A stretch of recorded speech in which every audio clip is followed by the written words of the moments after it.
Porsche, Bugatti, Lamborghini, Audi തുടങ്ങിയ ഒട്ടനവധി ബ്രാൻഡുകളുടെ ഓണർ ഓഫ് ദ കമ്പനി എന്ന് പറഞ്ഞാൽ അത് വോക്സ് വാഗൺ ആണ്. ഈ വോക്സ് വാഗൺ ആദ്യമായി നിർമ്മിച്ച കാറാണ് ബീറ്റിൽ. ഈ ഒരു കാർ നിർമ്മിക്കാൻ ആഹ്വാനം ചെയ്തതാവട്ടെ ലോകം കണ്ട ഏറ്റവും ക്രൂരനായ ഭരണാധികാരിയായ ഹിറ്റ്ലറാണ്.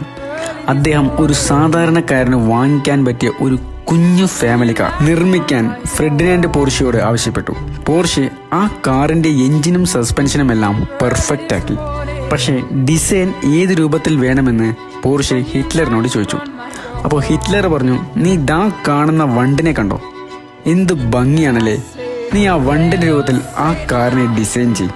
ഇത് കേട്ട പോർഷയുടെ കിളി പോയെങ്കിലും വേറെ നിവർത്തിയില്ലാത്തതുകൊണ്ട് ആ ഒരു വണ്ടിന്റെ ഡിസൈനിൽ ആ കാറിനെ 1938 പുറത്തിറക്കി. ആ കാറിൽ നിന്നാണ് ഇന്ന് വാഹന ലോകത്തെ വമ്പന്മാരായ വോക്സ് വാഗന്റെ തുടക്കം. ആ കാറിന്റെ പേരാണ് ദ വോക്സ് വാഗൺ ബീറ്റിൽ.